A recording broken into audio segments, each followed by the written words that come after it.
High guys welcome to my mini vlog after long time. आजको mini vlog चाहिँ हामी bike पूजा गर्नको लागि माई गएको थियौँ। सो हामी घरबाट निस्क्यौँ। त्यसपछि हामी चारालीको बाटो हुँदै गएको थियौँ र हामी डाइरेक्ट एकैचोटि चाराली निस्क्यौँ। अनि मेरो चाहिँ सानो भाकल थियो जुन चाहिँ पुरा भइसकेको थियो, त्यही भएर हामी चारालीमा रहेको पाउखालीपाडामा पनि गयौँ। त्यहाँ जानुको अर्को एउटा उद्देश्य भनेको चाहिँ हामी भर्खरै ताप्लेजुङ गएर आएको थियौँ, जुनको चाहिँ मैले भ्लग हाल्न बाँकी नै छ। मेरो मोबाइल बिग्रेको कारणले मैले केही पनि गर्न पाएको थिइनँ। अब चाहिँ मेरो मोबाइल बनिसकेको छ, त्यही भएर अब म त्यो भ्लग पनि छिटै हाल्नेवाला छु।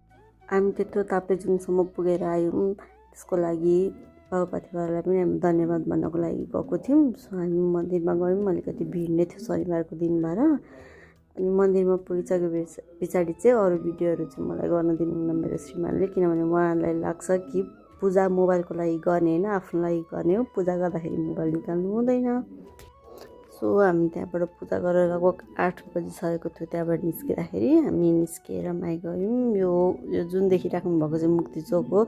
धन्न मैले हिजो एकचोटि लास्टचोटि देख्न पाएछु। हिजो बेलुका मात्र यो चोकलाई, जुन चाहिँ बिर्तामोडको मुटु पनि हो, त्यसलाई भत्काइसकेको थियो। बाटोहरू एकदमै धुलो थियो, मुख छोप्दै हिँडिरहेको थियौँ। बाटोमा हिँड्दा हामीलाई एकदम गीत आउँछ, कहिलेकाहीँ गफ आउँछ, एकदम रमाइलो गर्दै हिँड्छौँ हामी बाटोमा।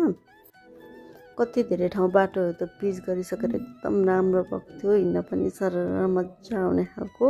बिर्तामोडको भाटपट्टि नि जुन चाहिँ जेन्जी आन्दोलनको बेलामा डढाइएको थियो, त्यो चाहिँ अहिलेसम्म पनि बनिसकेको छैन। आशा छ अब चाँडै त्यो फेरि सञ्चालनमा आउनेछ। यसै गरी हामी चाहिँ चारालीबाट माई पुगिसकेको थियौँ।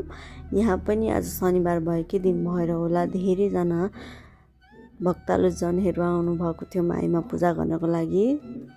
सो हामी पनि गयौँ त्यहीँनिर।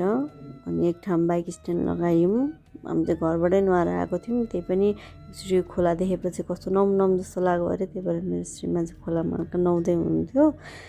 अनि उहाँले नुहाइसके पछाडि हामीले बाइकलाई पनि मजाले धोयौँ, पखाल्यौँ। त्यसपछि बाइक पूजा गऱ्यौँ। यहाँ पनि सेम पूजा गरेको केही पनि फोटो भिडियो खिच्न पाइँदैन, किनभने अघि नै भनिसकेको छु कारण त मैले।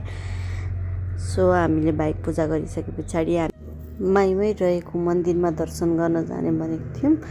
मेरो श्रीमान चाहिँ बाइकमा जानुभयो, म चाहिँ हिँड्दै त्यहाँ बस्नुहुन्छ नि त धेरैजना, उहाँहरूलाई चामल दिँदै आएँ। अनि एकजना चाहिँ मलाई टिका लगाइदिनु भयो, आशीर्वाद दिँदै हुनुहुन्थ्यो। शिरको सिन्दुर सधैँ रहिरहोस्, श्रीमानले एकदमै माया गरोस् भन्नुभएको थियो। म त एकदमै फुरुङ्ग भयो त्यो आशीर्वाद सुनेर। उहाँले भने जस्तै मलाई आशीर्वाद लागोस् उहाँको। सो त्यसपछि हामी मन्दिरमा गएर पूजा गऱ्यौँ। त्यसपछि अलिकति बाँकी रहेको चामल मैले परिवारलाई दिएँ।